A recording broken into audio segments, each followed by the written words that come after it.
चलिए जी बच्चे, करते हैं आज की क्लास को शुरुआत। आज की क्लास में मैं टी.आर. जैन आपके लिए लेकर आया हूं एक नया टॉपिक जिसका नाम है डेप्रीशिएशन। बेटे, हमारी सीए फाउंडेशन की क्लासेस में आप सब लोगों का स्वागत है और मैं आज आप लोगों के लिए लेकर आया हूं एक नया चैप्टर जिसका नाम है बेटे डेप्रीशिएशन। मैं आप सब लोगों को याद करा दूं, ये जो चैप्टर डेप्रीशिएशन है बेटा, ये टॉपिक आप लोगों के लिए मोस्ट इंपॉर्टेंट टॉपिक है और आप लोगों के सिलेबस में इस टॉपिक से लगभग केस में एक प्रैक्टिकल न्यूमेरिकल क्वेश्चन आपके सीए फाउंडेशन के एग्जाम पेपर में आ जाएगा। और मैं आप सब लोगों को बता दूं, जो मेरा टीचिंग पैटर्न आप सब लोगों के लिए यहां रहता है, उसमें मैं बेसिकली आपके साथ फर्स्ट ऑफ ऑल चैप्टर का पूरा थ्योरी बेस आपके साथ करने वाला हूं डिस्कस। क्या है चैप्टर की नीड, क्यों बनाया गया चैप्टर, चैप्टर के बारे में डिटेल से हम पढ़ेंगे। उसमें यूज होने वाले न्यूमेरिकल कंसेप्ट, पहले उनके बेसिक कंसेप्ट को मैं आपके साथ करूंगा डिस्कस कि क्या है उनका कंसेप्ट। और बेटा, जब आपको कंसेप्ट होगा क्लियर, तो कंसेप्ट क्लियर होने के बाद मैं आपके लिए आपका वो topic numerical concept, numerical questions 1 to 1 मैं क्लास में आपके साथ करने वाला हूं डिस्कस। बेटे, मेरा आपके साथ स्टडी लेवल पर सीए फाउंडेशन का एग्जाम पेपर अगर आपको करना है क्रैक, आपका हर टॉपिक पढ़ने का क्या नजरिया होना चाहिए, किस तरह से आपको पढ़ना है, तो मैं आपको बता दूं, सबसे पहले बेटे आप चैप्टर का बेसिक लेवल समझिए। क्या है चैप्टर का मीनिंग, फर्स्ट ऑफ ऑल आपको जब ये क्लियर हो जाएगा, उसके बाद बेटे आपको क्या करना होता है मैं फिर बता दूं। आपको उस चैप्टर के कंसेप्ट पढ़ने हैं, उससे रिलेटेड न्यूमेरिकल क्वेश्चंस की प्रैक्टिस आपको करनी है। जब ये सारा काम होता है तो हम लोग एडवांस लेवल प्रॉब्लम, मैं आपको हमेशा मेरे मटेरियल में, जो मटेरियल आपको स्क्रीन पर दिखाई दे रहा है, एडवांस लेवल प्रॉब्लम हम उसमें डिस्कस करेंगे।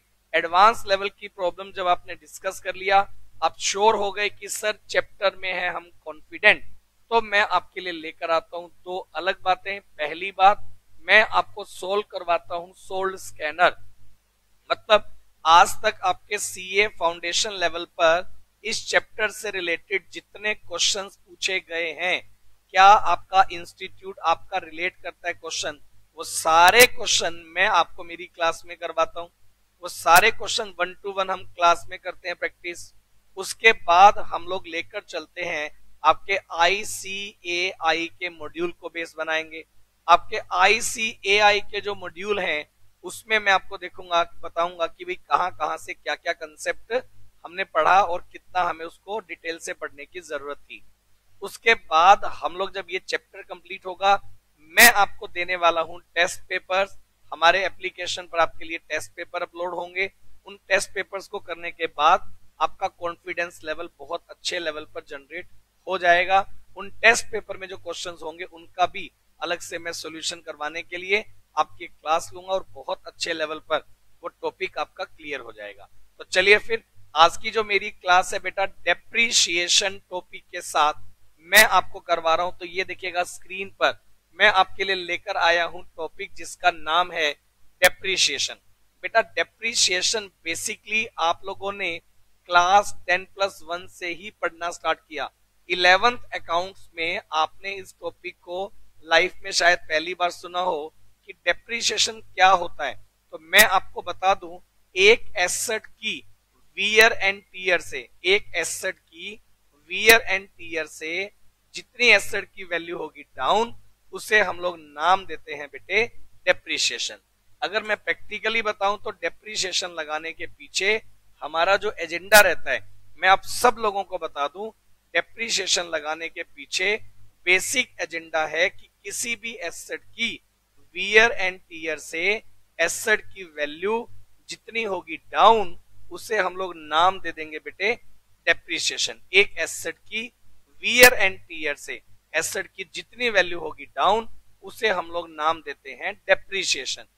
लेकिन मैं आप सब लोगों को बता दूं बेटा, डेप्रीशिएशन लगाने के पीछे और भी एजेंडा हो सकते हैं और भी मोटिव हो सकते हैं, और भी कॉजेज हो सकते हैं जिन वजह से हमने एक एसेट पर लगाया डेप्रिसिएशन। तो भाई अगर मैं आपसे डिस्कस करूं, आप ये देखिएगा स्क्रीन पर जो फाइल मैं आपको रोटेट करवा रहा हूं, मैंने इस फाइल में आपको लर्निंग ऑब्जेक्टिव बताए हैं कि डेप्रिसिएशन आप अगर किसी भी टॉपिक किसी एसेट पर लगाते हैं तो वो क्यों लगाते हैं, और दूसरी बात हमारे सिलेबस में, हमारे सीए फाउंडेशन के सिलेबस में इस चैप्टर का क्या रोल है, क्या क्या इस टॉपिक में आपको कवर होगा, ये मैंने आपको बना रखा है। जो मटेरियल बेटे मैंने आप लोगों को इशू कर रखा है, उन सब मटेरियल में ये सारा का सारा कंसेप्ट जो मैं आपको स्क्रीन पर दिखा रहा हूं, ये सारा कंसेप्ट आपको जो है वहां मिलेगा। अब मैं आपको ये टॉपिक जब स्टार्ट पढ़ाना करूंगा स्टार्ट, तो ये देखिएगा मेरी स्क्रीन पर यहां लिखा गया है डेप्रिसिएशन, प्रोविजंस एंड रिजर्व्स। मतलब हम इस टॉपिक में डेप्रिसिएशन के बारे में तो पढ़ेंगे, साथ ही साथ प्रोविजंस एंड रिजर्व्स क्या होते हैं उनके बारे में भी मैं आपको इस चैप्टर में डिस्कस करवा दूंगा। आपको मैं बता दूं, यहां देखिएगा ये जैसा आपको दिखाई दे रहा है कि हम लोग इस चैप्टर में क्या क्या डिस्कस करने वाले हैं। बेटा पहली बात तो आप देखिए, मैं आपको बताऊंगा basic terms use in depreciation, कि जो डेप्रिसिएशन है उसमें कौन कौन सी बेसिक टर्म्स आपकी होती हैं यूज, कौन कौन से नाम आपको यूज करने हैं, पहले तो मैं ये बताऊंगा। नंबर 2 मैं बात करूंगा मेथड ऑफ डेप्रिसिएशन के, मतलब ये कौन कौन से मेथड से आप लगा सकते हैं डेप्रिसिएशन। बेटे आपको एक बात मैं सबको क्लियर कर दूं, आप लोगों ने जब 11th क्लास में डेप्रिसिएशन अकाउंट का टॉपिक अगर पढ़ा है तो बेटा जनरली वहां आपको एक या दो मेथड ही डेप्रिसिएशन लगाने के बताए गए, जिनमें आई थिंक एक होता है स्ट्रेट लाइन मेथड और एक होता है रिटर्न डाउन वैल्यू मेथड, यानी एक होता है SLM और एक होता है WDV। ये दो मेथड हैं जो आप पढ़ के आते हैं 11th क्लास के अकाउंट्स में। आज की जो मेरी क्लास है इसमें हम लोग केवल ये दो मेथड नहीं पढ़ेंगे, बल्कि हम लोग जो है उसको बढ़िया डिटेल से मैं आपके साथ डिस्कस करने वाला हूं। कौन कौन से मेथड्स आपके बन सकते हैं वो मैं आपको बताऊंगा। कुछ लोग मेरे साथ यहाँ लाइव क्लास कनेक्ट करते हैं, तो सब लोग मेरे को ये बता दीजिए आपको मेरी साउंड ओके आ रही है, मेरी पिक्चर ओके आ रही है, तो मैं आपके साथ ये क्लास डिस्कस कर रहा हूं। और मैं आप सब लोगों को बता दूं बेटे, सबसे पहली बात मैं आप सब लोगों को बता दूं, सबसे अच्छी बात, सबसे बढ़िया बात, मैं इस चैप्टर को स्टार्ट करूं उससे पहले मैं सब लोगों को नोट करवा देता हूं मेरा नंबर। बेटा मेरा नाम है TR जैन, जैसा आप स्क्रीन पर देख पा रहे हैं, आपके एप्लीकेशन में भी आ रहा है। और मेरा जो कॉन्टेक्ट नंबर है वो है 9813170795। ये मेरा कॉन्टेक्ट नंबर है 9813170795, ये मेरा कॉन्टेक्ट नंबर है। आप बेटा इसको अपने फोन में कर लीजिए सेव। इसका फायदा क्या होगा मैं आपको फर्स्ट ऑफ ऑल बता देता हूं। बेटा जब भी आप लोगों को मेरे साथ, जो लोग सिलेबस पढ़ते हैं, जो लोग ऑनलाइन पढ़ते हैं और जो लोग ऑफलाइन पढ़ते हैं, मैं आपको बता दूं जो लोग बाद में इसको ऑफलाइन पढ़ते हैं उनको ये डर रहता है कि भाई मैं अपना डाउट सर से कैसे लूंगा। तो भाई आप ये मेरा व्हाट्सएप नंबर अपने पास सेव कर लें। आपकी जितनी भी क्वेरीज हैं वो आप मेरे साथ कांटेक्ट में रहकर मेरे साथ डिस्कस करें। मैं ये पूरी कोशिश करता हूं कि हर एक बच्चे के डाउट मैं लेकर चलूं। प्लस मैंने एक प्रोविजन आप लोगों के लिए बनाया हुआ है VOD, video on demand. VOD का मतलब ये होता है कि भाई अगर कोई स्टूडेंट लाइव क्लास नहीं करता है, बाद में रिकॉर्डेड क्लास से वो मेरा सिलेबस पढ़ रहा है, और अगर उसको सिलेबस पढ़ते टाइम किसी न्यूमेरिकल क्वेश्चन में डाउट आता है, तो आप क्या करें, उस न्यूमेरिकल क्वेश्चन का आप डाउट लिखकर आप मेरे को अपनी बुक से फोटो क्लिक करके आप मेरे को मेरे व्हाट्सएप नंबर पर सेंड कर दें। मैं अपने टाइम मिलते ही उसका वीडियो लेक्चर आपके लिए बनाकर आपके एप्लीकेशन पर अपलोड करूंगा और मैं आपको इंटीमेशन दे दूंगा कि बेटा वहां से आप ये क्वेश्चन कर लें। तो आपके लिए वो चीज इजी हो जाएगी। दूसरी बात बेटा, मेरे पास इतने यहाँ इंफ्रास्ट्रक्चर इक्विपमेंट्स हैं कि मैं किसी भी बच्चे के लिए लाइव आकर के क्लास कर सकता हूँ। तो आप लोगों की डिमांड पर टाइम टू टाइम मैं आपकी लाइव क्लास में आकर आपके सारे डाउट क्लियर करके चलूंगा, कोई दिक्कत आपको नहीं आने वाली है, ये बात आप मानकर चलिए। आज की जो मेरी क्लास है बेटा, उसमें मैं आप लोगों को जो पढ़ाने वाला हूं टॉपिक, जिसका नाम है बेटे डेप्रीशिएशन, ये हम लोग जो हैं वो डिस्कस करने वाले हैं। ये आज की क्लास में हम लोग करने वाले हैं डिस्कस। तो बढ़िया लेवल पर मैं आपके साथ बताऊंगा। आप फर्स्ट ऑफ ऑल मेरे को ये बताएं, साउंड में क्या प्रॉब्लम है आप लोगों को?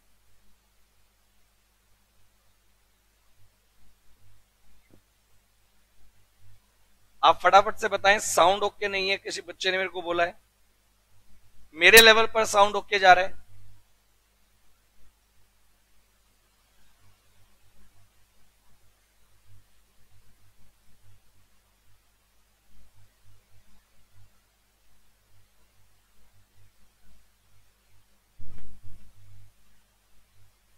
चले कोई बात नहीं, अभी आप इस क्लास को बढ़िया लेवल पर करके चलें, कोई दिक्कत नहीं है। और मैं अब इस चैप्टर के बारे में आपके साथ और डिटेल से आपके साथ कंटिन्यू कर रहा हूं। आप सब लोग मेरी बात को अच्छे से समझ के चलो बेटा। ये जो चैप्टर है इसका नाम है बेटे डेप्रीशिएशन, और मैंने जैसा कि आपको बताया डेप्रीशिएशन के इस चैप्टर में मैं आप लोगों के लिए यहां मैं आपको करवाने वाला हूं, ये देखिएगा। सबसे पहले मैं आपको पढ़ाने वाला हूं बेसिक टर्म्स। आप मेरी बात को सुनो, मैं आपको बताऊंगा इस चैप्टर के बारे में आपकी जो बेसिक टर्म्स हैं जो चैप्टर को रिलेट करेंगी। मेथड ऑफ डेप्रीशिएशन मैं आपको पढ़ाऊंगा कि डेप्रीशिएशन में कौन कौन से मेथड्स आपके होंगे यूज, और मैं आपको बताऊंगा रिलेटेड मैटर्स। रिलेटेड मैटर मतलब जब मैं मेथड्स आपको करवाऊंगा तो बेटा मेथड्स करवाने के बाद आपको मैं बता दूं change in method of depreciation. और हम लोग बात करेंगे रिवीजन, अगर आपके एसेट की लाइफ में चेंज हो जाए। जब हम लोग एसेट को परचेज करके लाए थे तब हमने ये माना था कि एसेट की इतनी लाइफ होगी, लेकिन जब हमने एसेट को यूज करना स्टार्ट किया तो एसेट की लाइफ कई बार बाद में चेंज हो सकती है। तो ऐसी सिचुएशन में हमारी अकाउंटिंग पर क्या इफेक्ट आएगा? रिवैल्यूएशन अगर एसेट्स का हम करेंगे, प्रॉफिट और लॉस ऑन सेल और परचेज ऑफ एसेट्स, अगर एसेट्स को हम लोग करते हैं परचेज या करते हैं सेल ड्यूरिंग द ईयर, तो उसका हमारे एसेट पर क्या इफेक्ट आएगा।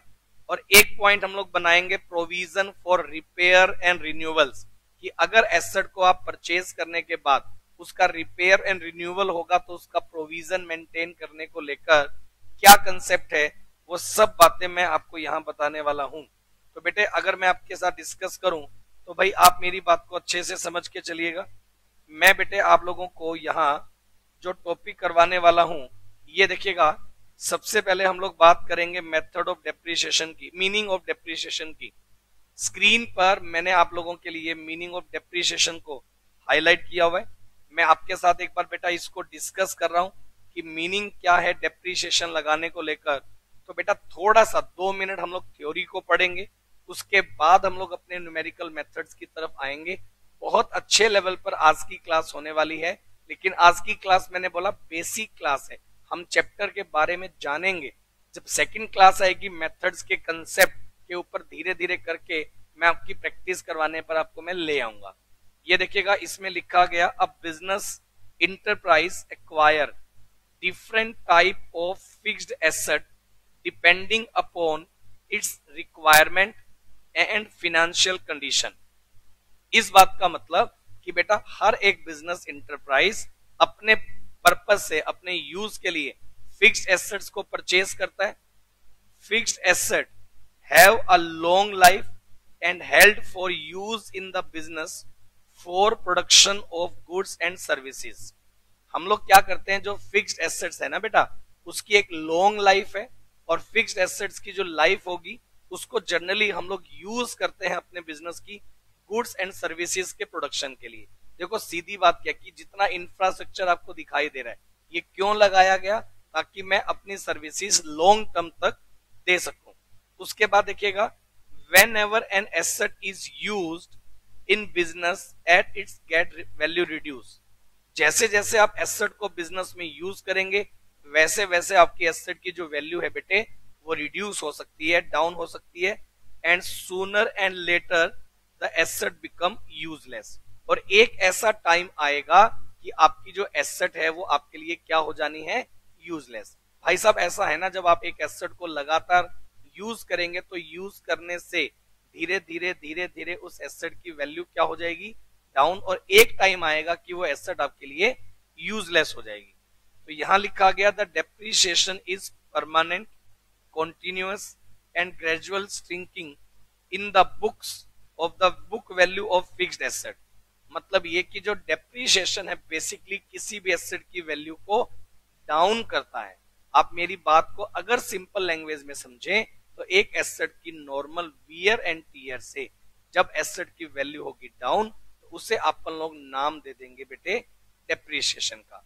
And it is the fault in the quality और value of fixed asset throughout the physical wear and tear due to use और passage of time from any other कोज।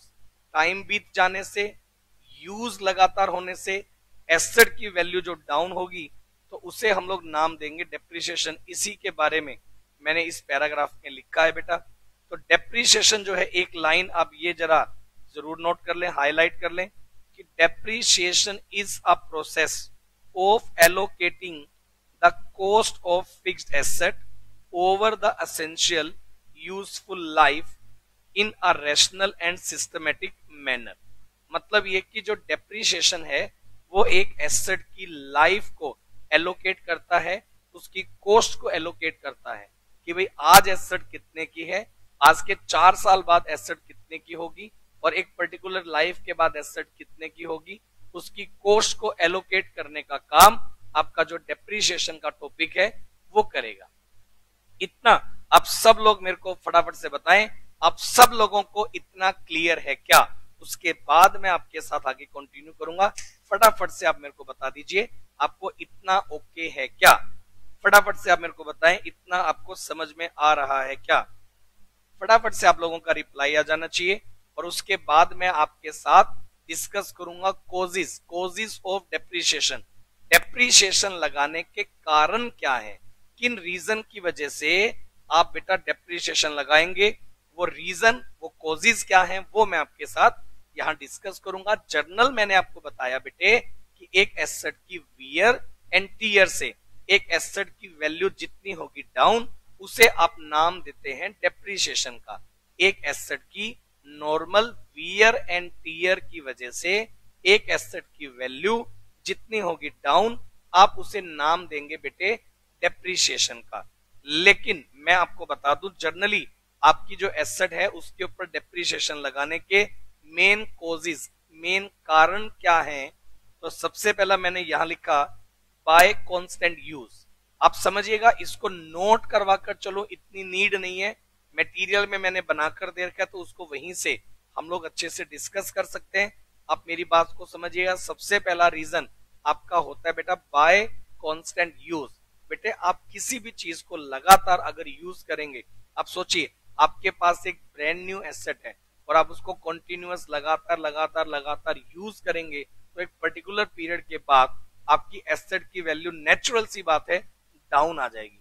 तो जितनी एसेट की value year two year down होगी उसे अपन लोग नाम देंगे बेटे डेप्रिसिएशन का। दूसरी बात by expiry of the time. बेटे एक्सपायरी ऑफ टाइम, देखो मैं आपको एक बात बता दूं, अगर प्रैक्टिकली किसी भी एसेट की एक लाइफ जो है मेजोरिटी में अगर मान लो उसकी लाइफ का जो एक्सपायरी ऑफ टाइम है उसके बाद बेसिक अगर मैं बात करूं तो एक्सपायरी ऑफ द लाइफ से भी एसेट की वैल्यू डेप्रिशिएट होती है। बेटा कई एसेट्स ऐसी होंगी जिनकी एक पर्टिकुलर लाइफ है, जैसे ही वो लाइफ कंप्लीट होती है उसके बाद एसेट की वैल्यू 0 हो जाएगी। जनरली अगर मैं बात करूं तो देखो यहां 2 पॉइंट आएंगे, एक तो एक्सपायरी ऑफ लाइफ और तीसरा पॉइंट है एक्सपायरी ऑफ लीगल राइट। 2 अलग अलग चीजें हैं, बट अगर मैं देखूं तो ये थोड़ा कहीं ना कहीं एक दूसरे को मैच करती है। बेटे कई बार क्या होता है किन्हीं एसेट के आपके पास लीगल राइट्स आते हैं, आप कोई लाइसेंस लेते हैं, आप कोई फ्रेंचाइजी लेते हैं, आप किसी तरह का कोई लीज होल्ड एसेट लेते हैं, तो जैसे जैसे उनका पीरियड कंप्लीट होगा वैसे वैसे आपके हाथ से एसेट का होल्ड निकल जाएगा। तो भाई जैसे जैसे आपके लीगल राइट जैसे जैसे उसका एक्सपायरी टाइम नजदीक आएगा वैसे वैसे एसेट की वैल्यू डाउन होती चली जाएगी। तो एक एसेट की नॉर्मल वियर एंड टीयर से एसेट की वैल्यू डाउन हो सकती है, उसके राइट्स जो लीगल राइट्स हैं या उसका एक्सपायरी टाइम जो आएगा वैसे वैसे उस एसेट की जो वैल्यू है वो डाउन हो जाएगी। इसके अलावा एक पॉइंट यहां देखिएगा जो स्क्रीन पर मैंने दिखा रखा है वो है एब्जॉर्बेंस। इसका मतलब ये होता है आउट ऑफ ऑर्डर हो जाना। मैं आपको ये कह दूं कि भाई कई बार क्या होता है मार्केट में किसी चीज का चलन बंद हो जाता है। आप ये देखिएगा आपके घर में कभी किसी पुराने जमाने का टीवी रखा होगा, लेकिन आज आपके घर में एलईडी टीवी लगे हुए हैं, एलईडीज लगी हुई हैं, वो टीवी वाला फैशन जा चुका है। अब एक बात सोचिए, नई टेक्नोलॉजी आने की वजह से पुरानी टेक्नोलॉजी का जो कंसेप्ट है वो डाउन चला जाता है। तो ऐसी सिचुएशन में अगर आपके पास कोई ऐसी एसेट है जो पुरानी टेक्नोलॉजी पर काम कर रही है और नई टेक्नोलॉजी के आने की वजह से पुरानी टेक्नोलॉजी के रेट अंडरशूट क्या है, कम हो जाएंगे। आप जैसा देखेंगे कि भाई नई टेक्नोलॉजी के आने के बाद अगर किसी के पास पुरानी टेक्नोलॉजी की कोई एसेट पड़ी है तो आप क्या बोलेंगे, अब ये बेकार है, इसको कोई परचेज नहीं करेगा। तो भाई उसकी वैल्यू एकदम से न्यू टेक्नोलॉजी आने की वजह से ओल्ड टेक्नोलॉजी की वैल्यू पर्टिकुलरली क्या हो गई, डाउन। तो एक न्यू टेक्नोलॉजी आने की वजह से अगर ओल्ड टेक्नोलॉजी के रेट हो जाते हैं डाउन, उसे हम लोग नाम दे देंगे बेटे डेप्रिसिएशन का। ये वाली बात आप मानकर चलिएगा। इसके अलावा बेटा एक पॉइंट मैंने एक रीजन रखा है एक्सीडेंट। एक्सीडेंट भी एक रीजन हो सकता है कि आपकी एसेट को आप जब यूज कर रहे हैं तो कई बार एसेट डैमेज हो जाती है एक्सीडेंट की वजह से, और डैमेज की वजह से भी जितनी एसेट की वैल्यू आपके पास डाउन होगी उसे भी एक तरह से हम लोग नाम डेप्रिसिएशन का ही देने वाले हैं। इसके अलावा एक पॉइंट मेरे पास है डिप्लेशन। ये मैं मेथड भी बना के बताऊंगा। डिप्लेशन का प्रैक्टिकल मीनिंग होता है खाली करना। किसी भी चीज से जब मिनरल्स आप निकालते हो तो उसे हम लोग क्या बोलते हैं, डिप्लेशन। जैसे कोल माइन से आप कोल निकाल लो, ऑयल वेल से आप ऑयल निकाल लो, स्टोन क्वेरी से आप स्टोन निकाल लो। तो जब आप किसी चीज के नेचुरल रिसोर्स को कंज्यूम करते हैं तो उसे नाम दिया गया डिप्लेशन। तो अगर आपके पास कोई ऐसी एसेट है जिसमें से नेचुरल रिसोर्स निकाले जाते हैं और आप उसमें से जैसे जैसे रिसोर्स कंज्यूम करेंगे तो जितना रिसोर्स आप कंज्यूम करेंगे उसे अपन लोग नाम दे देंगे बेटा डिप्लेशन। डिप्लेशन जो है वो डेप्रिसिएशन का ही दूसरा नाम बन जाने वाला है। इसके अलावा एक पॉइंट है बेटा permanent fall in the market price. बेटा permanent fall in the market price का मतलब बेसिकली क्या रहता है, तो मैं आपको बता दूं permanent fall in the market price, इस बात का मीनिंग ये है बेटे कि अगर एक एसेट, मेरी पूरी बात सुनिएगा, एक एसेट नए नए इनोवेशंस आने की वजह से आपके मार्केट में जो एसेट के जो रेट है ना उनके फ्लक्चुएशन आते हैं। देखो मैं आपको बताता हूं, आप कोई जब नया आइडिया लेकर आते हैं, कोई भी चीज न्यू आती है तो जनरली वो महंगी होती है, लेकिन जैसे जैसे उसका कंसेप्ट कॉमन हो जाता है तो बेटा वो एसेट धीरे धीरे उसके मार्केट में रेट जो है वो कंपैरेटिवली क्या हो जाते हैं, डाउन हो जाते हैं। आप मेरी बात को समझिए ना, जब कोई कंसेप्ट वेरी न्यू होता है, ट्रेंडिंग में लाने के दौरान तो अलग चीज है, जब कोई कंसेप्ट न्यू है, बहुत सारे लोग उसकी मैन्युफैक्चरिंग नहीं करते हैं, सिर्फ लिमिटेड लेवल पर वो काम हो रहा है, तो वहां न्यू एसेट के रेट कंपैरेटिवली क्या होते हैं, ज्यादा। लेकिन जैसे जैसे मार्केट में कंपटीशन आता है, जैसे जैसे और वेंडर उनका प्रोडक्शन स्टार्ट करते हैं और जैसे जैसे वो एसेट कॉमन हो जाती है यूज करने में, तो भाई साहब उसका जो रेट है वो धीरे धीरे क्या हो जाता है, डाउन हो जाता है। तो permanent in the fall in the market price, अगर किसी एसेट के मार्केट प्राइस में डाउन आता है तो वो भी एक कारण हो सकता है हमारे एसेट के डेप्रिसिएशन का। अब सब लोगों का मैं रिप्लाई चाहूंगा, इतना आप सब लोगों को क्लियर है क्या? उसके आगे की बात फिर मैं उसके बिहाफ पर करूंगा। मैं चाहूंगा आप सब लोग मेरे को इतने में रिप्लाई करें कि आपको इतना क्लियर है क्या। अगर आपको इतना क्लियर होगा तो मैं उससे आगे की बात फिर आपके लिए करने वाला हूं और बहुत ही अच्छे लेवल पर हम लोग डेप्रिसिएशन का ये जो चैप्टर है इसको डिस्कस करने वाले हैं। मैं आपको ये विश्वास दिलवा रहा हूं, मैं आपको ये प्रॉमिस कर रहा हूं, जिस दिन डेप्रिसिएशन टॉपिक पर मेरी लास्ट क्लास होगी आप में से एक भी बच्चे को किसी भी टॉपिक को लेकर कोई डाउट आपका डेप्रिसिएशन टॉपिक को लेकर नहीं होगा। जितने क्वेश्चंस आप सब लोग करेंगे तो सारे क्वेश्चन आपके सोल्व होंगे। जहां डाउट आएंगे उन सब क्वेश्चन को सोल्व करवाने में मैं यहां बैठकर आपकी हेल्प करने वाला हूं। कहीं कोई दिक्कत आपको नहीं आने दूंगा। सही बात है। तो चलिए, अगर मैं बात करूं, एक बच्चे का क्वेश्चन है कि सर एक बार पॉइंट नंबर 2 और पॉइंट नंबर 7 को रिपीट कर दें। तो बेटे मैं आपको बता दूं, आपको जो मैंने अभी पॉइंट बताए, point number 2 expiry of time. देखो बेटे क्या होता है एक्सपायरी ऑफ टाइम का मतलब, अगर हम लोग बात करें तो आप यूं कह लीजिए कि किसी भी एसेट की एक प्रोडक्शन के बाद एक्सपायरी डेट होती है कि भाई इतने टाइम के बाद इसकी एक पर्टिकुलर एक्सपायरी डेट है, पर इतने टाइम के बाद ये एसेट, अंडरस्टूड सी बात है, नेचुरल रिसोर्स की वजह से उसकी वैल्यू में चेंज आ जाएगा। मतलब हवा पानी की वजह से आमतौर पर ये कह लीजिए कि एक एसेट आपने बना दी और आपने उसके एक एक्सपायरी डेट रख दी है कि भाई इतने पीरियड के बाद ये जो एसेट है, हवा पानी लगने से, नेचुरल रिसोर्स की वजह से वो चीजें क्या हो जाएंगी, उनकी वैल्यू डाउन हो जाएगी। ऐसे कुछ इनोवेटिव आइडियाज होते हैं जिनको आप यूज करते हैं और आप उनको यूज करते हैं एज अ फिक्स्ड एसेट। तो जैसे जैसे जैसे जैसे आपकी बेसिकली अगर मैं बात करूं, जैसे जैसे पीरियड का एक्सपायरी पीरियड आपका नजदीक आएगा, वैसे वैसे आपकी उस एसेट की जो वैल्यू है वो डाउन आ जाती है। इसी तरह से अगर हम लोग बात करें, अगर बेसिकली अगर मैं बात करूं आपके साथ, ये देखिएगा एक पॉइंट है permanent fall in the market price. बेटे मैं सिर्फ ये कहना चाह रहा हूं, आप मेरी बात को समझिएगा। एक टाइम था जब कैलकुलेटर की क्या वैल्यू हुआ करती थी, मतलब किसी किसी पर्सन के पास कैलकुलेटर हुआ करता था, कैलकुलेटर बनाने वाली कंपनी कम थी और शायद यही कैलकुलेटर 500, 700, 1000 रुपए का भी बिका करता था। सही बात है ना? क्यों? क्योंकि प्रोडक्शन करने वाले लोग कम थे, यूज करने वाले लोग कम थे, प्रोडक्ट महंगा था, तो इसलिए लोग परचेज नहीं करते थे। धीरे धीरे मार्केट में कंपटीशन हुआ, नए लोग प्रोडक्शन करने वाले आए और एक टाइम हो गया कि ये जो कैलकुलेटर है ये कॉमन प्रोडक्ट हो गया। अब कॉमन प्रोडक्ट हो गया, मार्केट में प्लेयर बहुत सारे आ गए, तो और सब लोगों ने कंपटीशन के रेट में अपना जो रेट है धीरे धीरे धीरे धीरे करके क्या कर दिया, डाउन कर दिया।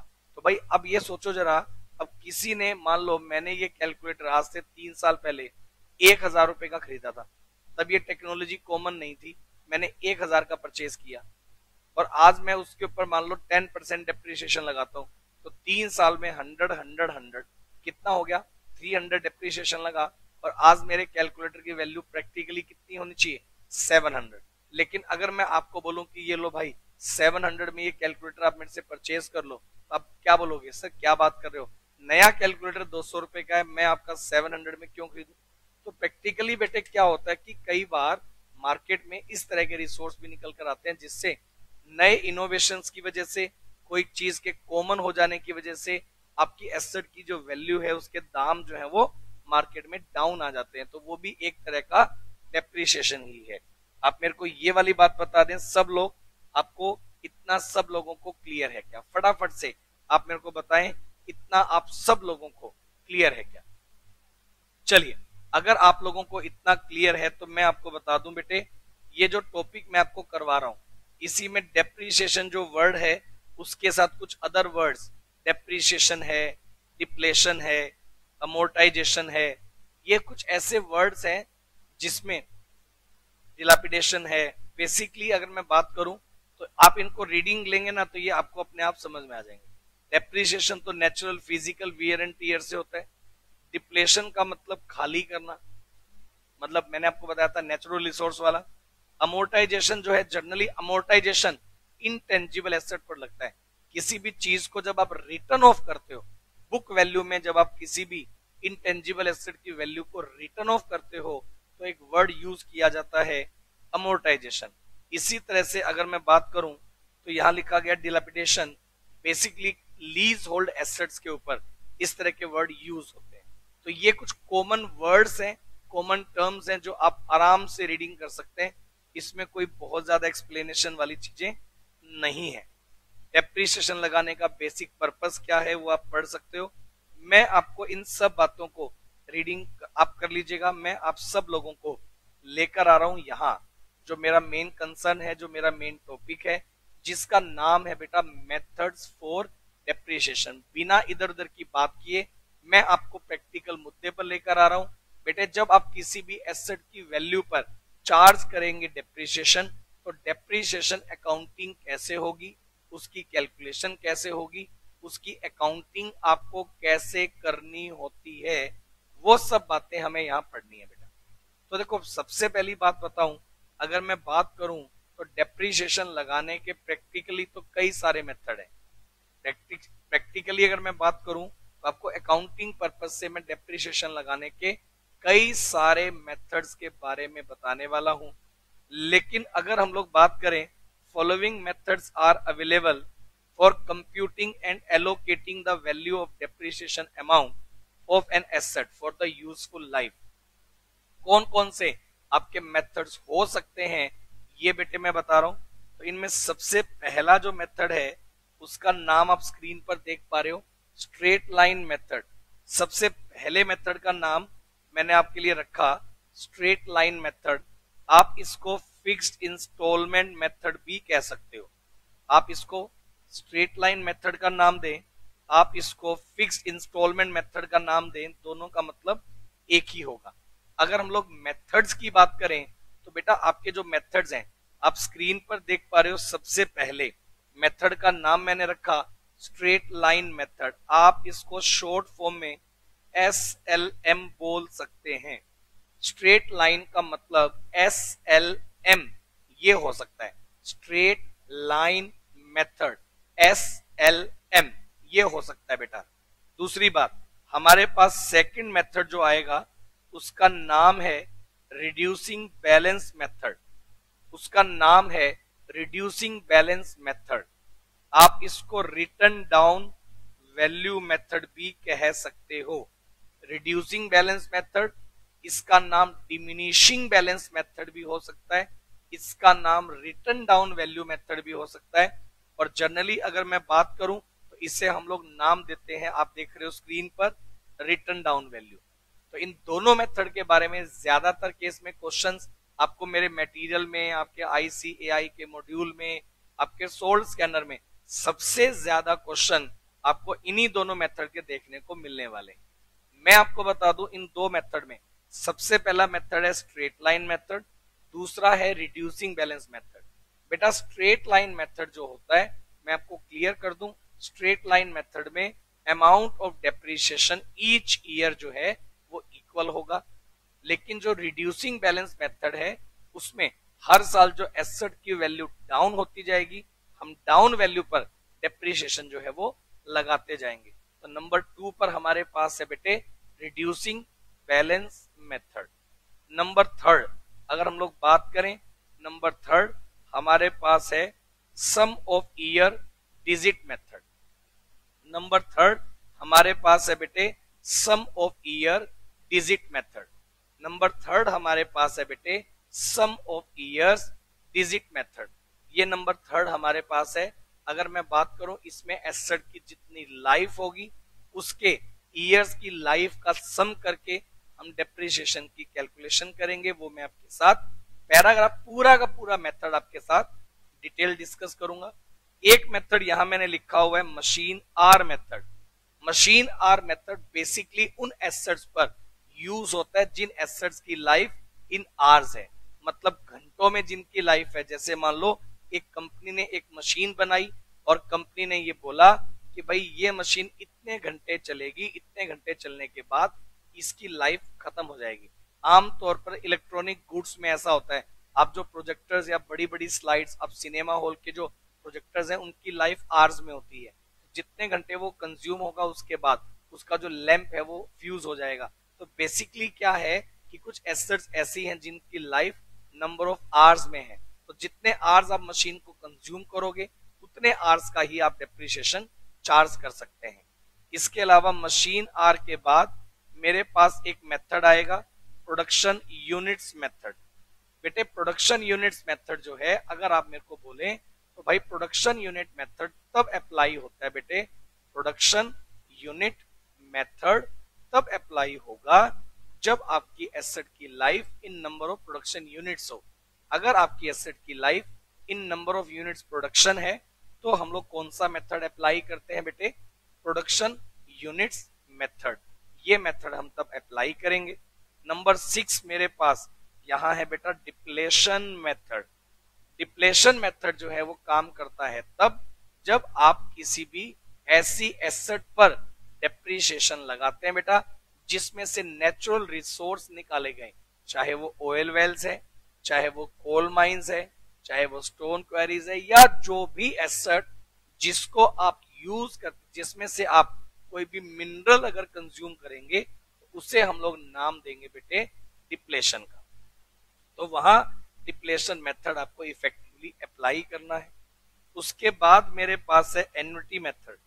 एन्युटी मेथड जो बेसिकली अगर मैं बात करूं तो एन्युटी मेथड इन सब मेथड ऑफ डेप्रिसिएशन से बिल्कुल अलग है। उसका एक कारण है, एन्युटी मेथड जो है वो फ्यूचर वैल्यू को, मतलब यहां जो है अगर मैं बात करूं, आप लिख सकते हो इस अकेले इस मेथड में आपको क्या करना होता है, एसेट वैल्यू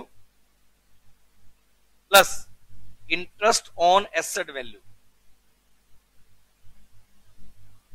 एसेट की value plus interest on asset value, ये दो बातें आपको कंसीडर करनी होती है कि आपकी एसेट की वैल्यू कितनी है, और अगर आप उस एसेट को परचेज ना करके वो अमाउंट आप मार्केट में दे देते थे इंटरेस्ट पर, कितना आपका इंटरेस्ट फैक्टर काम करता वो भी इस एसेट की वैल्यू में प्लस होगा। और उसके बाद हम लोग इस मेथड में अमाउंट ऑफ डेप्रिसिएशन कैलकुलेट करेंगे। जितने भी मेथड में आपको डेप्रिसिएशन के पढ़ाऊंगा उन सब मेथड से ये वाला मेथड बिल्कुल अलग रहेगा और इसकी कंप्यूटेशन बिल्कुल सेपरेट तरीके से मैं आपको बहुत ही अच्छे लेवल पर करना बताने वाला हूं। तो चलिए, उसके बाद मेरे पास एक छोटा सा मेथड और आएगा जिसका नाम है बेटे रीवैल्यूएशन मेथड। आप बोलेंगे सर ये मेथड कब काम करता है? मैं जनरली बात बता दूं, अगर आपके पास एसेट्स में लूज टूल्स हैं, अगर आप एसेट्स में आपके पास लाइव स्टॉक है, तो तब आमतौर पर क्योंकि उनकी ओपनिंग और क्लोजिंग वैल्यू में यूज वियर एंड टीयर तो है नहीं, तो वहां हम लोग आमतौर पर रीवैल्यूएशन मेथड जो है उसको यूज करेंगे। इसी के अलावा यहाँ एक और बड़ा अच्छा पॉपुलर मेथड है जिसका नाम है सिंकिंग फंड मेथड। एक मेथड जिसका नाम है बेटे सिंकिंग फंड मेथड। जनरली क्या होता है बेटे, हम लोग क्या करते हैं, एसेट, देखो मैं आपको एक बहुत बढ़िया बात बताता हूँ, डेप्रीशिएशन जो होता है ना बेटा वो एक तरह का सीक्रेट रिजर्व होता है। क्योंकि देखो आप जब भी अकाउंट्स में डेप्रीशिएशन चार्ज करेंगे P&L में, मैं आपको एक लॉजिकल बात बताता हूँ, दिमाग पे जोर डालिएगा। आप ये देखो कि जब आप एक बिजनेस करते हो, बिजनेस के अकाउंट्स बनाते हो, ईयर एंड पर आप अपने प्रॉफिट एंड लॉस अकाउंट की डेबिट साइड में डेप्रीशिएशन चार्ज करते हो, तो P&L अकाउंट की डेबिट साइड में डेप्रीशिएशन का अमाउंट लिखने से आपका नेट प्रॉफिट रिड्यूस हो जाता है। मतलब एक तरह से आपने उसको एक्सपेंस एंड लॉसेस की कैटेगरी में बना दिया। लेकिन प्रैक्टिकली बता दूं बेटे, डेप्रीशिएशन लगाने से कैश डिक्रीज नहीं होता है, क्योंकि जितना आपने डेप्रीशिएशन लगाया उससे कैश का आउटफ्लो नहीं होगा। कैश का आउटफ्लो तो तभी हो गया था जब आपने एसेट को परचेज किया था और उस दिन आपने कैश आउटफ्लो की एंट्री बना भी दी थी। लेकिन जब आपने चार्ज किया डेप्रीशिएशन, डेप्रीशिएशन को आपने एक्सपेंस एंड लॉस की कैटेगरी में तो इंक्लूड कर लिया, लेकिन आपने आज तक उसको कैश में किसी को पेमेंट नहीं किया है। तो मैं आपको ये बात बिल्कुल क्लियर कर दूं कि जो डेप्रीशिएशन लगाने को लेकर आप कंसेप्ट लगाते हैं कि डेप्रीशिएशन आपने चार्ज कर दिया, P&L में एक्सपेंस बना दिया, मेरा क्वेश्चन आपसे ये है कि वो अमाउंट ऑफ डेप्रीशिएशन आपने एक्सपेंस तो मान लिया, पेमेंट आपने किसी का किया नहीं है, तो वो पैसे है कहां? क्या वो पैसे आपने किसी को पेमेंट किए? नहीं, लेकिन आपने एक्सपेंस मान के अपना प्रॉफिट कर दिया था रिड्यूस, तो वो अमाउंट कहां है? वो बेटा अमाउंट आपके बिजनेस में ही री इन्वेस्ट होता है, उसे एक तरह का हम लोग क्या बना देते हैं, सीक्रेट रिजर्व। उसकी फंडिंग करके हर साल हम एक सिंकिंग फंड जनरेट कर सकते हैं और उसको आउटसाइड बिजनेस कर सकते हैं इन्वेस्ट। ताकि देखो प्रैक्टिकली अगर मैं आपको एक लॉजिक बताऊं, आज बेटे आप एक एसेट परचेज करते हो, और जिसकी लाइफ बेटा 10 इयर्स है। आप मेरे को ये बताओ, आफ्टर 10 इयर्स आपको न्यू एसेट परचेज करनी पड़ेगी या नहीं करनी पड़ेगी? ये वाली बात बताओ। आफ्टर 10 इयर्स आपको न्यू एसेट परचेज करनी पड़ेगी या नहीं करनी पड़ेगी? आप मेरे को ये बताओ। और अगर आपको न्यू एसेट परचेज करनी पड़ेगी, आप मेरे को बस ये बता दो, अगर आपको न्यू एसेट परचेज करनी पड़ेगी तो भाई साहब आप मेरे को ये बता दो पैसे कहां से आएंगे? अगर आप बिजनेस से निकालोगे तो गड़बड़ है। तो हमने क्या किया, हर साल जो ईयर टू ईयर जितना डेप्रिसिएशन हमने अकाउंट्स में लगाया था, हमने वो डेप्रिसिएशन का अमाउंट उठाकर उसकी फंडिंग कर दी, उसको आउटसाइड बिजनेस री इन्वेस्ट कर दिया।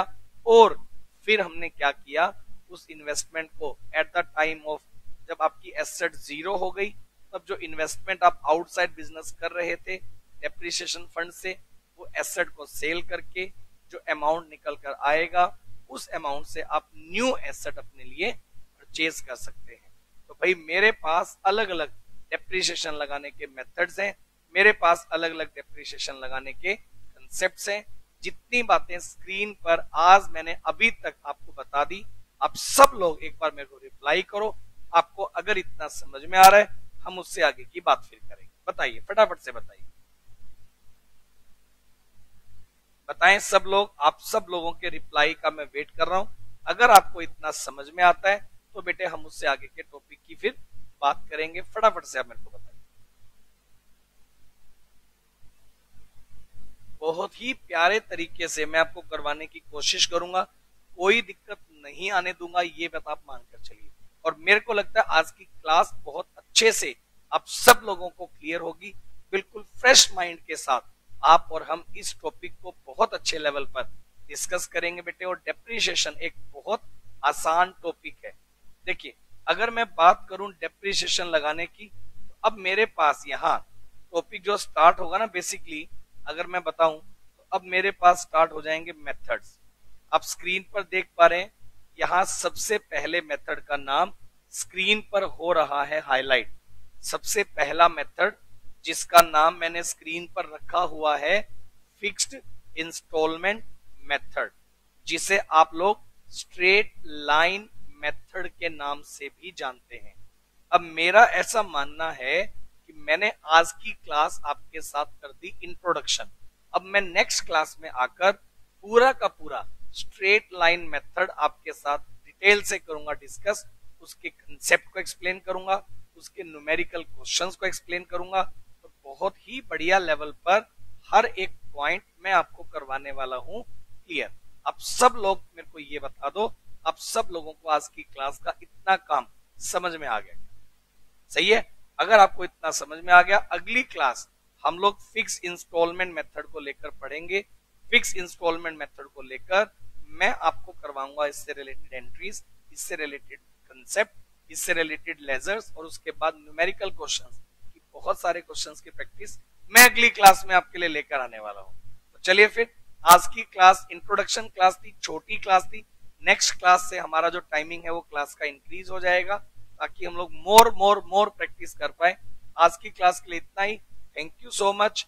मिलते हैं बेटे अगली क्लास में। आप बने रहे हमारे साथ विशेष एकेडमी क्लासेस में। Thank you so much.